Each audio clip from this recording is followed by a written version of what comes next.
Hi, this is Mrs. Clark, and welcome to my video on angles of elevation and depression. This is going to be the notes, and then I'll make a separate video for the examples. So, taking a look at this paper, we're going to learn about angles of elevation and angles of depression. So, an angle of elevation, think about the word elevation, usually elevation, elevator, things that are up. So an angle of elevation is the angle between the horizontal and the line of sight to an object when looking up. So we're going to talk about what that means. We're going to look at it in this specific picture here and the difference between that and an angle of depression. All right, so if you look at this picture, imagine this is you standing here looking up at this hot air balloon. This line right here is called the line of sight because it's from your eyes to the object that you're looking at. So this is the line of sight. All right. And when we look at an angle of elevation, and just highlight this line of sight, we're looking at this line of sight and the horizontal. So the horizontal is going to be this side, this imaginary line here that if you were looking straight ahead, would be parallel to the ground. So this is called the horizontal.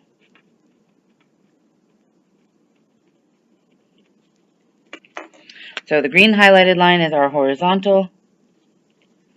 Purple highlighted line in this picture is our line of sight. Okay. Now those two rays, the purple ray and the green ray, form an angle here in between, which is our angle of elevation.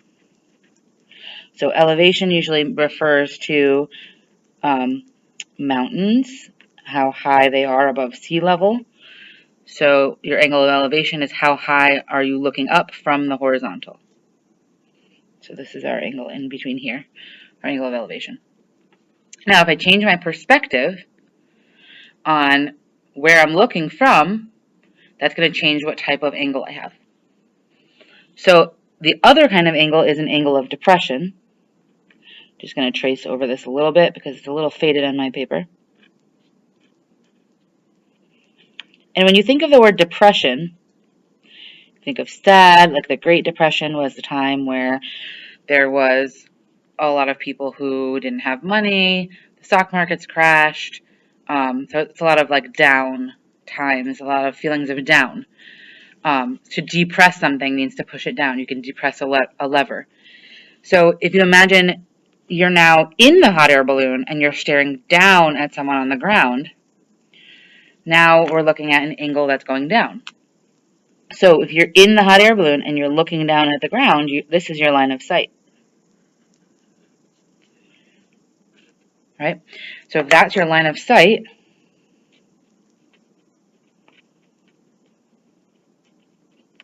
that would mean this line is your horizontal.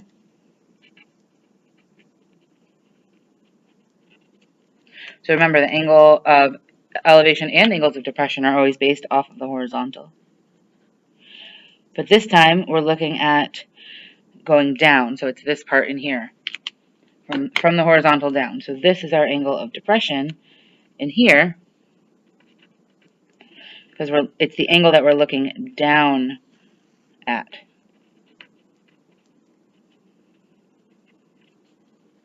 And that's going to come in more specifically when we get to the examples. So for now, that's the difference between the two. But we're going to talk just about what do we do when we're working through these angle of elevation and depression problems. So you will be given usually two of the following three things. Now, sometimes a situation, a word problem, may have something different in it or some different information that you're given.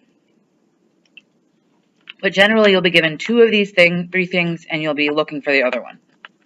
So one of the things you might be given is how far away from an object the viewer is. So how far are you standing from an object? How far is one object to another? So some kind of distance like that. So that's always going to be the straightest line from those two, connecting those two objects. Another thing that they might talk about is the altitude. So the word altitude is often used when you're talking about airplanes. So this word altitude is another word used for height. You can add a little note in there if you'd like to. But what an altitude, or what the altitude is when we're looking at, it's basically talking about the height of something. So often it's referring to an airplane. It could be the altitude of something else in the air, like a hot air balloon. And it's going to be from the ground to the object.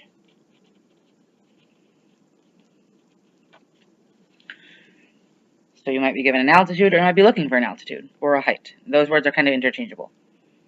Another thing that you may be looking for is what the angle is between the horizontal and the line of sight. So what the angle is between the line of sight and the horizontal. It may be named specifically in the problem as an angle of depression or an angle of elevation. It may be named in another way that's giving you the impression that that's the one they're looking for.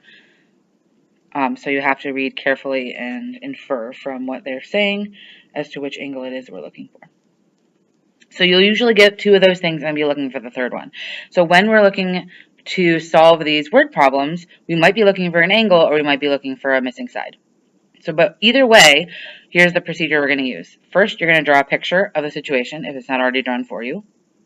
You don't have to be Picasso. We're not looking for you to make beautiful art of these photos, just enough for you to figure out how pieces relate to each other and make a diagram that represents that. Step 2, label all the information on your picture. So everything they tell you, all the numbers that they give you, what you're looking for, you're going to label them, and we'll practice doing that. And then step 3, you're going to determine, based on the angle on the sides that you have, are you using sine, or are you using cosine, or are you using tangent? And then you're going to set up your equation and you solve it. So we're practicing using trigonometry to solve these word problems. So draw your picture, label your information, figure out which trig function you're using, set up your equation, and solve it. And like I said, sometimes you're going to be solving for a side, sometimes you're going to be solving for an angle. All right, so the second page you have looks like this.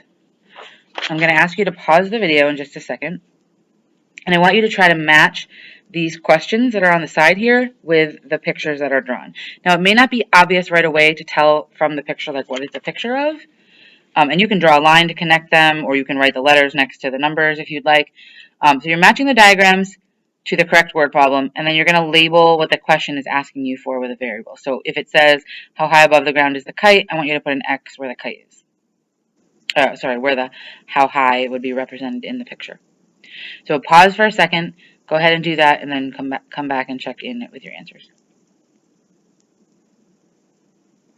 Okay, hopefully you have done this already on your own. I'm gonna give you the answers pretty quickly here. We're gonna move through this fairly quickly. How high above the ground is the kite? That one matches with F. So if I'm looking at the bottom one here, here's a picture of a kite. And if I'm looking for how high it is, I'm looking for this right here. That would be what I label with an X. Number 2, how far from the building is the car? So here's a little tiny picture of a car here, so that's D. And how far from the building, so the car to the building is this part, so that would be what I'm looking for there. That would be my X. How wide is the river? So by process of elimination, this squiggly one, B, looks like the river. And they want to know how wide it is, so that would be this distance from here to here, so X would be there. How far up will the ladder reach? So E has a picture with a ladder in it. So if I'm looking for how far up the ladder will reach, that would be this measurement here that I'm looking for. So that would be where my X goes. A 90-foot escalator rises 28 feet vertically, so I can see those numbers represented in C. And what is the angle of the escalator that it makes with the floor? So that's this that I'm looking for, so my theta would be here.